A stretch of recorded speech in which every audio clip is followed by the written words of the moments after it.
은혜로운 기도 감사드립니다. 삶은 종종 예상치 못한 시험과 시련으로 우리를 찾아옵니다.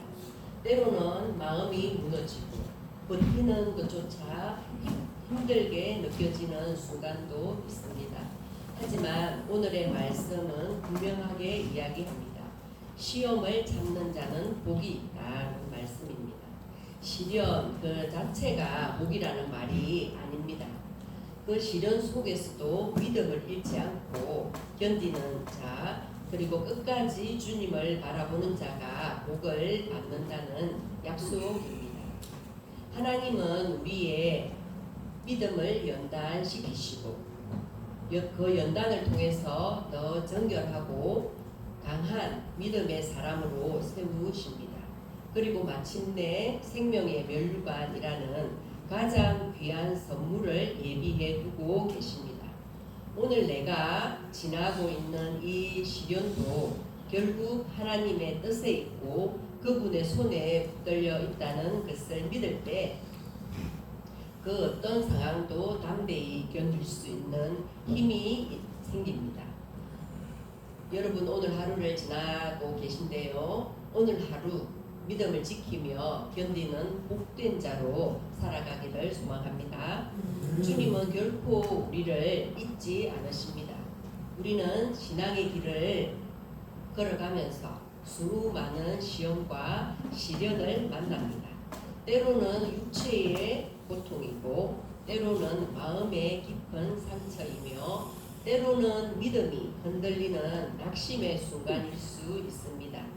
그러나 하나님은 야고보서 1장 12절 말씀을 통해서 말씀하십니다. 시험을 참는 자는 복이 있다. 그러면 왜 복이 있을까요? 끝까지 견뎌낸 자에게는 생명의 면류관이라는 하늘의 영광이 약속되어 있기 때문입니다. 시험을 참는 자는 복이 있다고 말씀하셨는데요. 여기서 참는 자는 아무런 말 없이 견디는 사람을 말하는 것이 아닙니다. 인내. 여러분 인내라는 말씀 많이 들어보셨지요? 그래서 인내, 그 믿음을 지키면서 끝까지 버티고 서 있는 상태를 말합니다.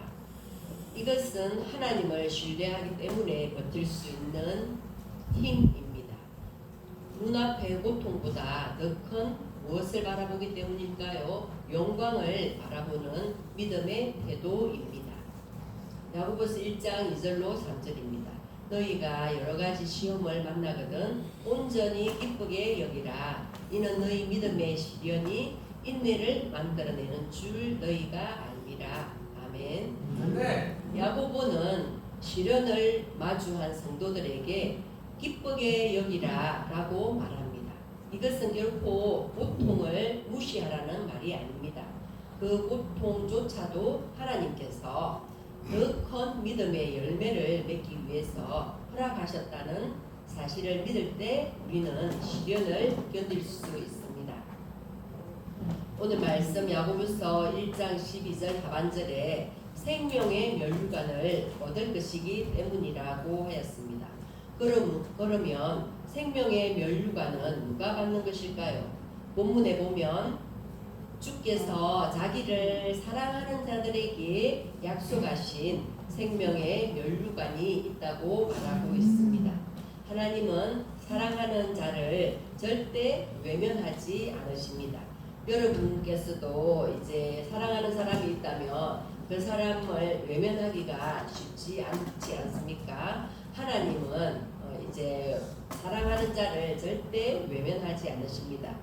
우리의 눈물과 아픔을 결코 가볍게 여기지도 않으십니다. 그리고 그 고통의 순간마다 하나님은 하늘에서 우리를 위해 면류관을 준비하고 계십니다. 디모데후서 4장 7절로 8절 말씀입니다. 내가 선한 싸움을 싸우고 달려갈 길을 마치고 믿음을 지켰으니 이제 후로는 나를 위하여 너의 면류관이 예비되었으므로 주 곧 의로우신 재판장이 그날에 내게 주실 것이며 내게만 아니라 주의 나타나심을 사모하는 모든 자에게 도니라. 아멘. 그래서 바울도 그의 마지막 고백에서 무엇을 지켜낸 자? 믿음을 지켜낸 인생 끝에 의의 면류관이 준비되어 있다고 고백하고 있습니다. 우리가 이 땅에서 겪는 수많은 시험은 결코 헛되지 않습니다. 믿음을 견디는 자에게 하나님은 반드시 보상하고 있습니다. 세상이 줄 수 없는 영광, 생명의 면류관을 약속하십니다. 그러면 저와 여러분은 만약에 시련이 있다면 어떻게 시련을 이겨낼 수가 있겠습니까? 우리는 때때로 너무 약합니다. 작은 풍랑에도 흔들리고 지친 마음에 눈물이 앞을 가릴 때도 많습니다. 여러분도 한 번씩 눈물을 흘리십니까? 의학적으로는 눈물을 흘리는 것도 건강에 좋다고 하는데요. 하지만 그때 기억해야 할 말씀이 있습니다. 고린도전서 10장 13절 말씀입니다.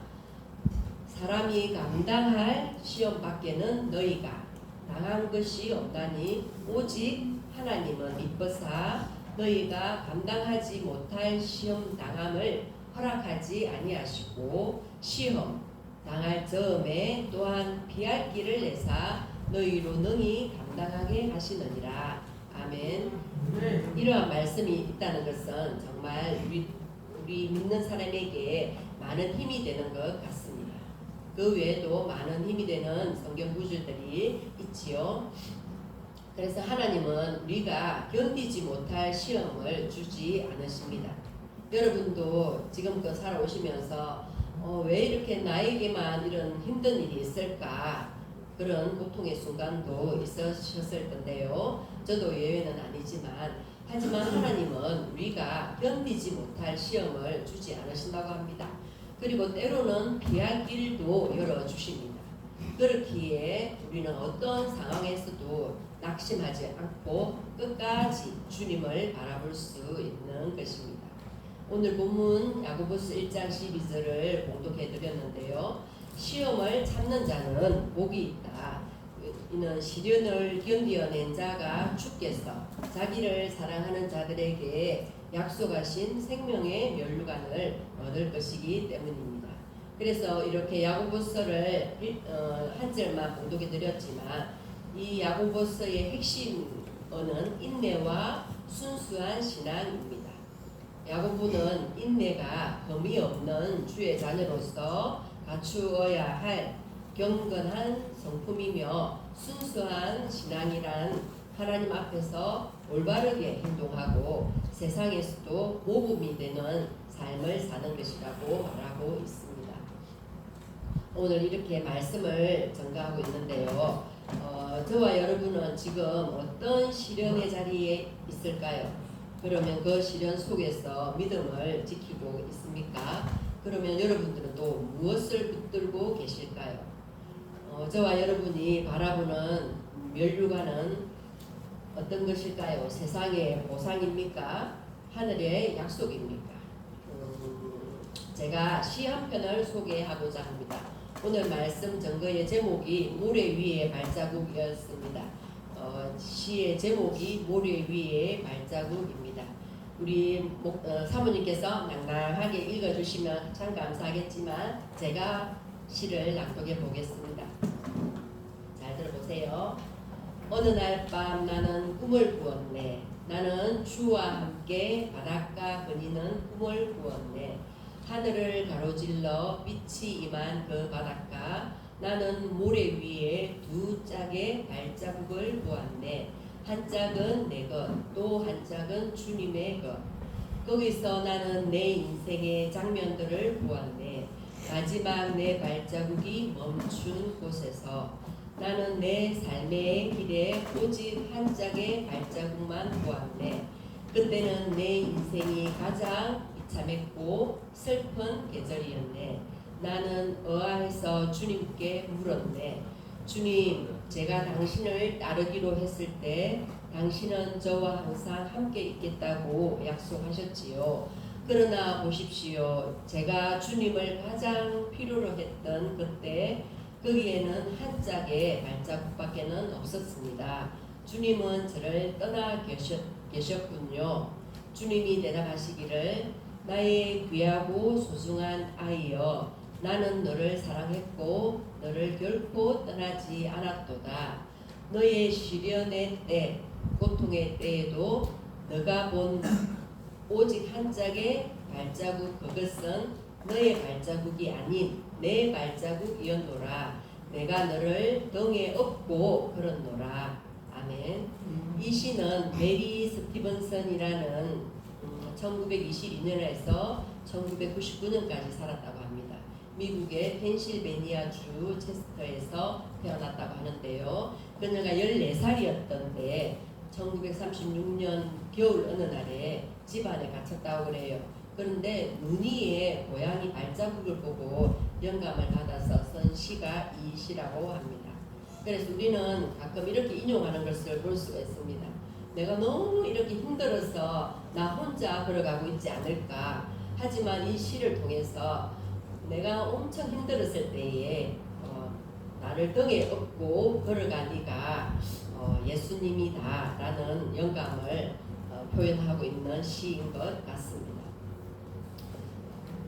신명기 1장 31절 말씀에 사람이 자기의 아들을 안는 것 같이 너희의 하나님 여호와께서 너희가 걸어온 길에서 너희를 안으사 이곳까지 이르게 하셨느니라. 이렇게 성경 구절에도 우리를 안아주시는 이런 표현이 많은데요. 이러한 때 우리는 위로를 받기도 하는 것 같습니다.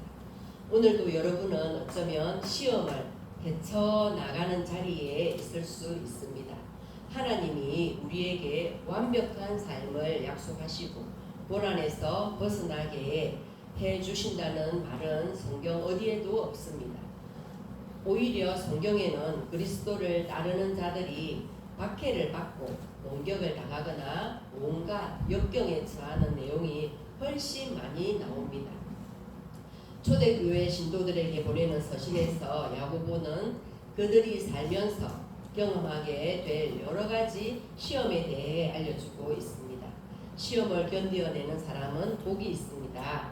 그 사람은 그의 참됨이 입증되어서 생명의 면류관을 받을 것이기 때문입니다. 그것은 하나님을 사랑하는 사람들에게 약속된 것입니다. 오늘 본문 말씀에서 이렇게 생명의 면류관을 받는다라는 것은 우리에게 큰 위로의 말씀인 것 같습니다. 때로는 시험이 예수님을 닮아가기 위한 수단임을 알 때 우리는 그 시험을 통해서 축복을 받을 것입니다. 과거의 삶에서 어려웠던 시기를 떠올려보면 뒤돌아보면 하나님께서는 여러분이 그 과정을 극복하도록 어떻게 단련시키셨는지도 깨달을 수 있을 것이기 때문입니다. 하나님은 우리의 인격이 깊어지게 하고 능력을 확장시키기 위해서 보이지 않는 곳에서 일하고 계십니다. 우리가 보지 못하는 순간에도 말입니다. 어쩌면 여러분은 지금 어려운 시기를 보내고 있을지도 모르겠습니다. 이 구절을 마음속에 간직하시면 좋겠습니다. 약속받은 보상이 천국에 있다는 것을 알고 인내할 수 있을 것입니다. 이 세상은 보상을 약속하지는 않지만 예수님과 함께 최종 목적지를 바라본다면 우리의 현재의 시험을 견뎌낼 소망을 가질 수 있습니다. 삶의 어려운 시기를 보내고 있다면 하나님의 약속을 묵상하는 시간을 가지면 좋겠습니다. 하나님은 저와 여러분을 절대 버리거나 떠나지 않을 것이며 시험 중에도 여러분 곁에서 함께 하시겠다고 약속하시고 계시지 않습니까? 그리고 만약 이렇게 시험이 끝날 때쯤 여러분은 좀 더 하나님을 닮아 있을 것입니다. 여러분의 삶에 나타난 하나님의 신실하심과 사랑에 감사하는 시간을 가지십시오. 오늘 제가 읽어드린 시 모래 위의 발자국에서처럼 우리의 시련의 때, 고통의 때에도 그 한 짝의 발자국, 그것은 우리의 발자국이 아니지 않았습니까? 예수님이 우리를 업고 걸어가신 그 발자국인 것을 깨달을 수 있었습니다. 그렇습니다. 오늘 나의 문제, 여러분의 문제, 건강, 물질, 직장 이 모두를 예수님께서 등에 업고 걷고 계십니다. 이러한 주님이심을 다시 한번 믿고 고백하는 시간이길 소망합니다. 제가 이렇게 시련, 시험 이런 걸 묵상하면서 삶의 시련을 이겨내는 힘, 시련에 관한 명언이 있었습니다. 시련은 우리 삶에서 피할 수 없는 손님과도 같습니다. 언제나 갑작스럽게 찾아오고 한꺼번에 찾아오기도 합니다. 하지만 당장 우리를 무너뜨릴 것 같지만, 그리고 또 위협적이기도 하지만, 그 시련이라는 것이 그 자체로 우리를 더 단단하게 만드는 중요한 과정임에는 틀림없습니다.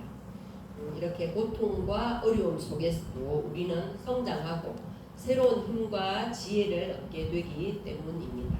시련은 한 단계 더 높은 삶으로 나아가게 하는 디딤돌이자 스스로를 발견하는 기회입니다.